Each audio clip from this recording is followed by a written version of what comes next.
할렐루야. 오늘 우리 주님 예수께서 사망의 권세를 이기시고 부활하셨습니다. 오늘 부활하신 주님을 우리 박수로서 축하하고 영광을 돌리겠습니다. 할렐루야. 그리고 보니까 오늘 민들레 교회 창립 11주년이구만요. 여러분들 진심으로 축하드립니다. 11주년 오늘 기념주일을 맞는 성도 여러분들, 그동안 얼마나 애쓰고 수고하셨습니까? 위로와 격려의 말씀도 드립니다. 본교회 담임 목사님 미국에 안식을 보내고 있는데 편지를 계속 보내오고 있어서 지금 소식을 그때그때 지금 이렇게 듣고 있는데요.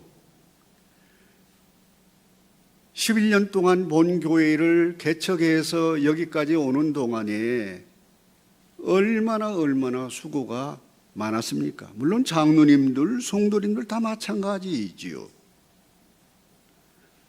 얼마나 지쳤길래 지금 안식을 가서 좀 힐링을 하고 보내고 있는 줄 알고 있었는데 아닌 것 같아요. 가서 여전히 고행을 하고 있습니다. 그래서 제가 문자로 보냈어요. 아우님, 둘이서는 아우님 그럽니다. 후배 목사님이지만은 사적으로 둘이서 만나면 아우님 그러거든요. 문자로 아우님, 왜 미국까지 가서 사서 그렇게 고행을 하고 있습니까? 좀 편안하게 힐링하고 쉬고 오세요. 그렇게 문자를 며칠 전에 제가 보냈거든요. 아마 담임 목사님에게 있어서는 그렇게 자신과 싸우는 것이 어떤 상황과 현실 같은 것을 어려움도 다 돌파하고 나가는 하나의 그분만의 라이프 스타일인 것 같아요. 이해해요. 그분의 성격상 그렇게 해야 직성이 풀립니다. 아무튼 우리 사랑하는 아우님 심동채 목사님 잘 안식을 마치고 무사히 건강한 모습은 아주 사진을 찍어 보냈는데 아주 좋더라고요. 한국에 있을 때보다 얼굴은 아주 좋던데요. 잘 마치고 돌아오기를 기원합니다. 여러분들 몇 년 전에 아내와 함께 미나리라고 하는 영화를 본 적이 있습니다. 여러분도 혹시 미나리 영화 보셨어요? 우리 신 목사님 막내딸 신선생님 미나리 영화 봤어요? 그렇구만요. 그 영화를 본 동기는 그 영화 속에 나오는 그 주인공 친형이 우리 캄코르 선교의 협력 선교사님이거든요. 정수풍 선교사님. 그 영화 감독 정이삭 감독의 아버지가 미국에 가서 그 1970년대에 이민 가서 살았던 그 고생스러운 그 스토리, 이삭의 영화 감독 정이삭의 어린 시절의 삶의 스토리를 영화로 만든 것이잖아요. 그래서 그 영화 속에 나오는 주인공의 친 남자 동생 정석훈 선교사에게 직접 제가 물어보고 들었어요. 지금은 이제 그분이 미국의 시민권자이신데 우리와 그 캄코르 선교의 협력 선교사로 수년 동안 하다가 이제는 그분은 또 다른 방면으로 사역을 하고 다른 이제 협력 선교사가 두 분이 있습니다만은 직접 생생하게 얘기를 들었단 말이죠. 그 영화 속에 나오는 스토리가 그거잖아요. 1970년대에 아메리칸 드림, 미국에 가서 성공하고 아주 행복하고 출세하고 잘 살리라 꿈을 가지고 일가족이 미국에 이민을 갔단 말이죠. 그 당시만 하더라도 미국 가는 거 그렇게 쉽지 않았고요. 그런데 막상 미국 땅에 들어가서 살아가는데 이 모든 여건들이 만만치가 않아. 너무 삶이 힘들고 고달프고 지쳐요. 날마다 눈물 없이는 살 수 없는 그런 삶을 살아가게 됩니다.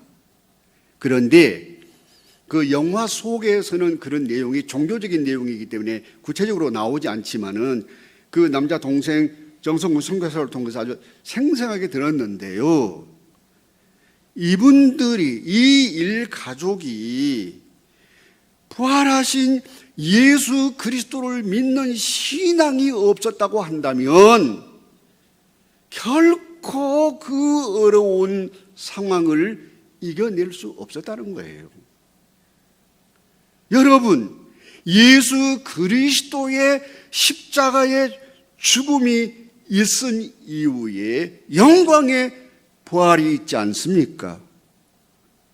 이분들이 낯선 애국 땅에 가서 그렇게 힘들고 어려운 삶 속에 살면서도 부활하신 예수 그리스도를 믿는 그 신앙이 그들의 삶의 모티브가 되었기 때문에 이겨낼 수 있었다는 거예요.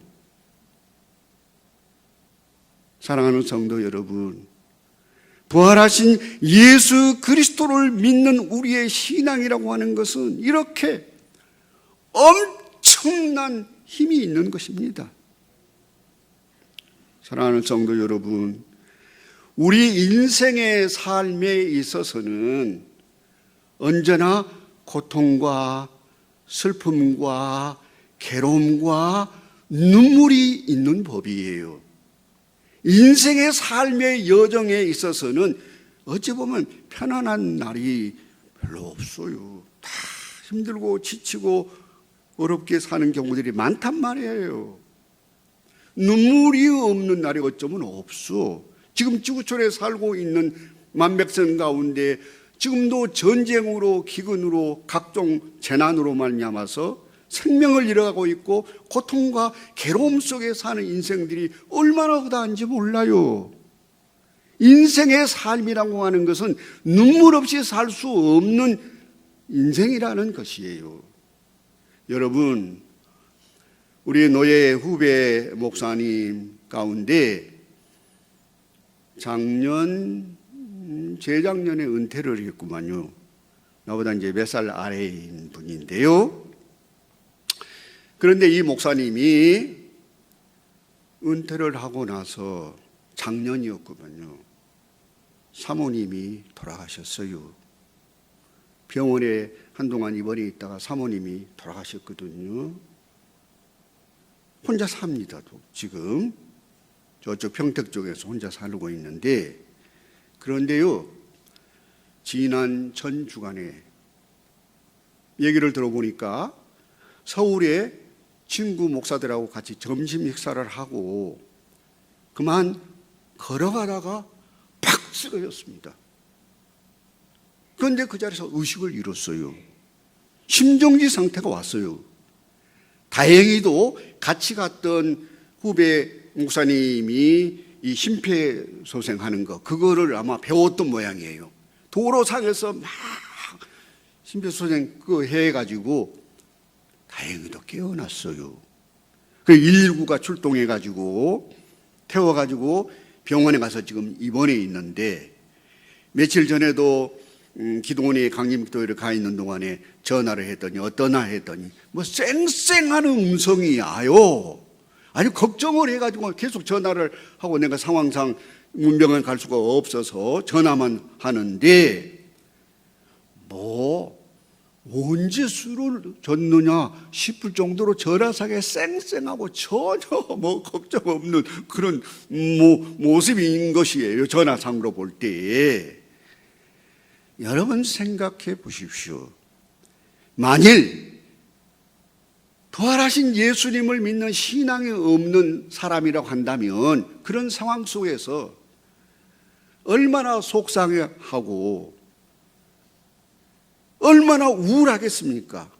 내가 아무런 이유 없이 왜 쓰러져야 되나? 재수없이. 세상 사람들은 그럴 것 아니에요. 왜 재수없이 내가 잘 밥 먹고 가다가 왜 쓰러져? 그런데 신앙을 가진, 부활하신 예수님을 믿는 신앙을 가진 또 목사님이니까, 목사님도 다 그렇지는 않습니다만은 어떤 어려운 상황에서도 얼마든지 극복하고 감사와 마음의 여유를 잃지 않는단 말이에요. 할렐루야. 이게 부활하신 주님을 믿는 신앙의 어떤 파워, 힘이라는 것입니다. 여러분, 오늘 본문 성경에 보게 되면은 막달라 마리아에 관한 내용이 나오고 있잖아요. 여러분, 막달라 마리아는 예수 그리스도를 믿음으로 말미암아서 귀신 들렸다가 자유함을 얻은 사람이에요. 과거에는 예수님을 알기 전에는, 예수님을 믿기 전에는 귀신 들려서 자유함을 상실한 채 부자유 속에 살았던 인생이에요. 눈물밖에 없었어요. 그런데 다행히도 예수님을 알게 됐고 예수님을 믿게 된 이후 예수님이 이 여인에게서 귀신을 내쫓아 주셨거든요. 그래서 그때부터 예수님을 추종하는, 예수님을 따르는 여제자가 되었습니다. 물론 12제자는 물론 아니에요. 예수님을 따르는 제자들도 여러 부류 등급으로 나눌 수가 있는데 작게는 12제자가 있고요. 그 밖에 예수님을 따르는 모든 무리들을 다 제자라고 통칭하잖아요. 넓은 광의적인 의미에서는 우리들도 이 시대에 예수님의 제자들인 줄 믿습니다. 그래서 이 막달라 마리아가 예수님의 여제자가 되었어요. 그래서 예수님을 가까이 따르며 모시며 이렇게 지내는데 예수님이 로마 군병들에 의하여서 붙잡혀 갈 때에 그를 따르던 12제자들 다른 남자들 막 황급히 도망가기 바빴습니다. 얼마나 황급했는지 성경에 보면 어떤 제자는요, 바지가 벗겨졌는데 그냥 바지가 벗겨진 채로 도망갔다고요. 남자답지 못하게 말이지, 비겁하게. 모르지, 우리들도 그런 상황이면 어땠을런지. 그럼에도 불구하고 이 막달라 마리아, 연약한 여인이지만은 끝까지 예수님을 따라갔습니다. 예수께서 불의한 재판을 받아가지고 억울하게 골고다 언덕에서 십자가에 못 박혀 돌아가신 광경을 이 막달라 마리아는 처음부터 끝까지 목도한 겁니다. 그리고 예수님이 아리마대 요셉의 무덤에 장사 지냈지요. 그리고 3일째 되던 날 안식 후 첫날, 오늘날 우리가 오늘 주일이지요. 안식 후 첫날. 유태인들은 우리가 지금 토요일 날이 안식일이거든요. 안식 후 첫날은 주일날, 오늘을 말하자면요. 안식 후 첫날 새벽에, 이른 새벽에 예수님의 무덤을 찾아간 거예요. 연약한 여인이. 왜? 무엇 때문에? 향유를 준비해가지고 예수님의 시신에 부어드리기 위하여 찾아간 거요. 남자 제자들은 코빼기도 안 베고 도망갔는데 이런 새벽에, 물론 다른 제자들도 찾아갔습니다만은, 여러분, 그런데 막상 예수님의 무덤에 도착해서 예수님의 무덤을 이렇게 보니까 큰 돌문이 열려 있어요. 여러분, 이스라엘 혹시 성지순례 가보신 분들 계신지 모르겠는데 가보면 예수님 묻은 거 가보면요, 큰 돌문을 이렇게 여러 옆으로 놔뒀잖아요. 돌문. 우리 한국처럼 매장하는 그런 형태가 아니고 그 당시 장례법은 돈에 있는 사람은 돌무덤에다가 이렇게 시신을 안치하고 또 큰 돌문을 굴러다가 문을 닫거든요. 아리마대 요셉이 돈 많은 사람이잖아요. 공회의원이고 자기가 거기에 죽으면 들어갈 무덤을 예수님에게 제공했잖아요. 그런데 예수님의 무덤에 가보니까 큰 돌문이 열려 있는 거라. 보니까 예수님이 시체가 안 보여. 이 막달라 마리아는 무덤 곁에서 너무너무 안타까워서 슬퍼서 울고 있는 거예요. 울고 있어. 예수님의 무덤의 주변에는 눈물뿐인 거예요. 지금 이 상황에서는 울고 있는 거예요. 예수님의 빈 무덤을 보고 이 막달라 마리아는 울고 있어. 이때까지만 하더라도 막달라 마리아는 부활하신 예수님을 뒤에 계셨지만 알아보지 못해. 아직까지 부활하신 예수님을 아직까지는 만나지 못한 상태야. 뒤에 계시지만 알아보지 못해. 아직까지는 영안이 안 열렸지. 그래서 너무너무 안타깝고 슬퍼가지고 울고 있어. 눈물 흘리고 있는 거라. 그때에 오늘 본문 성경에 보십시오. 천사와 예수님은 여자여 어찌하여 우느냐 물으셨습니다. 오늘 제가 제목을 그래서 그대로 정해봤거든요. 여자여 어찌하여 우느냐.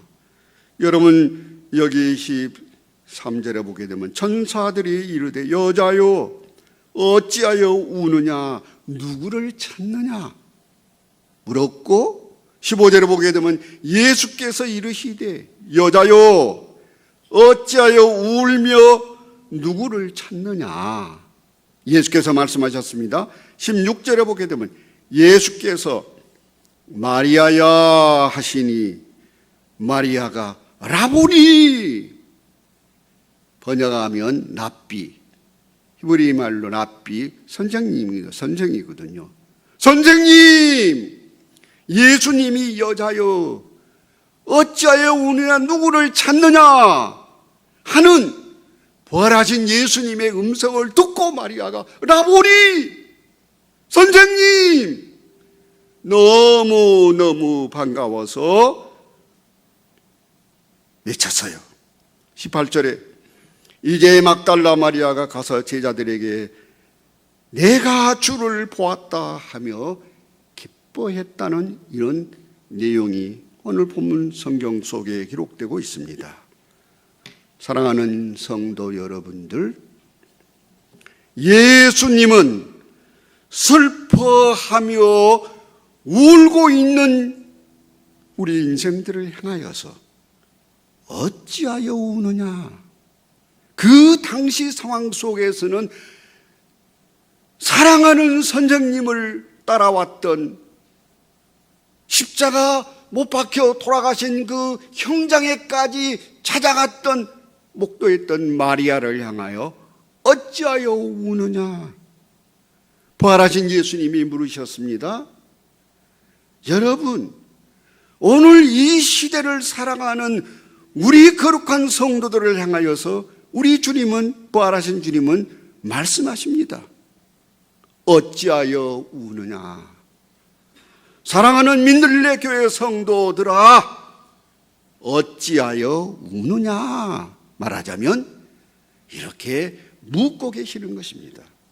왜냐하면 우리의 삶의 주변에는 슬픔과 고통과 괴로움과 눈물을 흘릴 일들이 많거든요. 지치고 힘들 때 많잖아요. 그때에 우리 주님께서는, 부활하신 주님께서는 어찌하여 우느냐 묻고 계시는 것입니다. 지난번에 와서 제가 설교하면서 우리 집에 대해서 간증 좀 했잖아요. 여러분 기억하시죠? 다시 우리 이제 간단하게 좀 반복해서 합니다. 우리 집이 예수 그리스도 부활하신 주님을 믿기 전에는, 예수님을 알기 전에는 너무너무 고통과 괴로움과 슬픔, 눈물뿐이었다니까요. 너무 절망적이었다니까요. 지난번에 제 간증 들으신 분들 기억하시잖아요. 우리 아버님 때문에. 우리 어머니 잠을 제대로 못 이루셨다니까요. 날마다 눈물로 한숨 지며 지냈단 말이에요. 예. 그러다가 전도받고 예배당에 나갔고 예수님을 알게 됐고 예수님을 믿게 됐고 부활하신 주님을 확실히 믿은 이후부터는 할렐루야, 우리 집이 광명을 찾았다니까요. 눈물을 떨쳐버리게 됐단 말입니다. 그렇게 절망적인 우리 가정이 새로운 희망을 갖게 됐단 말이에요. 부활하신 주님을 믿고 나서부터는 말이죠. 그래도 우리 부모님들 당시 너무너무 찢어지게 가난했잖아요. 사남매 애들 공부도 시킬 수가 없어요. 저는 아주 서럽게 공부했습니다. 아주 고아가다시피 공부를 했고요. 예. 처음에 미국의 미스터 스미스라고 하는 선교사님으로부터 장학금도 받고 공부했어요. 그래도 불타는 학구열 때문에 그 가난한 집에서 농촌 농부의 아들이었습니다마는 도시 나가서 고생하면서 온갖 고생하면서 공부했습니다. 제가 알바하면서요, 한때는요, 그 사무실에 저녁에 수위 사무실 지키는 일을 하면서 보냈는데요, 추운 겨울에 난로도 없고 하니까 얼마나 사무실 지키는데 추워요. 부산에 있을 때인데요, 우리 매부되는 분이 전구 있지 않습니까? 전구, 백혈능 전구, 그거를 이렇게 철사 같은 걸로 이렇게 싸가지고 그거를 이 얇은 이불에다 품고 자면은, 모포 같은 데 품고 자면은 열이 나가지고 좀 따뜻한 그걸 만들어가지고 그 품고 자라고 해줬어요. 전기 코드가. 아, 그런데 불이 난 거예요. 열 받아가지고. 마포에 불이 붙었어. 혼자 사무실에 잠자는데. 와, 하나님이 그때 안 깨워주셨으면 그대로 가는 거야. 여러분들 지금 볼 수가 없어. 아, 그런데 그 순간에 잠이 깨진 거야. 벌떡 일어나가지고 그 자리를 도망을 쳐서 제가 살아났어요. 이렇게 어렵게 공부를 했단 말이에요. 우리 부목사님은 이렇게 고생 안 하고 요즘 공부했죠. 전도사님 이렇게 고생, 옛날 얘기 같지만 꼰대 얘기 같지만 참고하세요. 옛날에 다 그랬단 말이에요. 그래도 의지를 가지고 공부. 우리 신 목사님도 만만치 않아. 미국 가서 유학한 생활 들어보면 눈물겨워. 사모님이 얼마나 고생하셨는지 몰라. 사모님이 없었으면 신동차 목사님 없어. 솔직히 사모님이 간호사로서 외국에 가서 그 보필했기 때문에 가능했지. 우리 집 사람은 거저 먹어. 성도 여러분들, 그렇게 어렵게 공부를 했다. 그래도 여러분, 제가 그래도 박사과정까지 공부했어요. 미국의 불려신학교 목회학 박사학위까지 제가 받았어요. 우리 집안에 최초에 제가 박사학위 받은 사람이에요. 최초의 목사고. 성도 여러분들, 우리 인생의 삶에 있어서는 고통과 괴로움과 눈물뿐이에요. 예수께서 말씀하십니다. 어찌하여 우느냐. 예. 그리고 나서 우리 어머니가요, 예수 믿고 나서 가난하고 자녀들 공부도 제대로 못 시키고 아무것도 가진 것이 없는데도 얼마나 기뻐하며 이 어른이 사시는지 말이죠. 자녀들이 부모님 뵈러 가서 무슨 염려 걱정하면 항상 기뻐하라, 쉬지 말고 기도하라, 범사에 감사하라 했는데 뭐 걱정.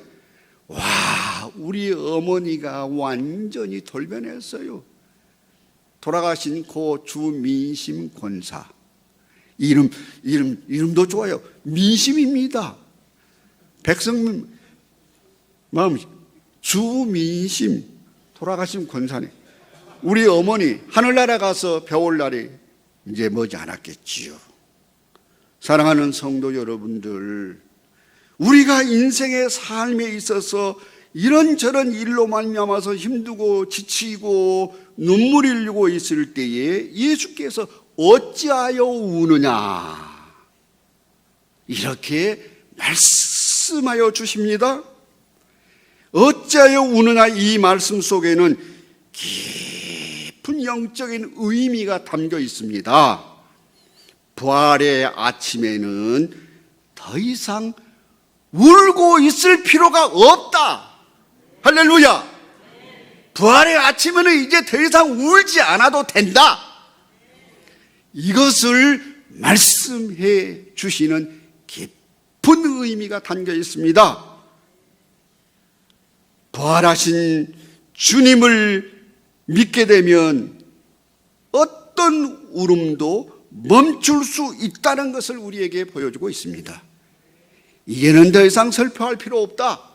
부활하신 예수님을 믿고 나면 아무리 인생의 삶에 힘들고 어렵고 지치고 이런 일들이 있다 할지라도 낙심하고 절망할 필요가 없다.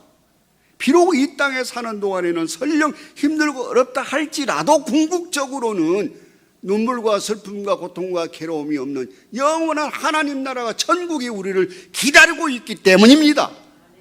그렇다고 이 세상에서 예수 믿고 찢어지게 가난하고 힘들고 못 살고 그렇게 살라는 것은 아니거든요. 예수 믿으면 이 세상에서도 영육의 강건함과 범사가 형통하는 축복은 부수적으로 따라옵니다. 그러나 궁극적으로는 영원한 하나님 나라에 들어가는 축복이 우리에게 따라오고 있다는 거예요. 어찌하여 우느냐, 이 예수님의 말씀 속에는 이렇게 깊은 영적인 의미가 담겨 있는 줄로 믿습니다.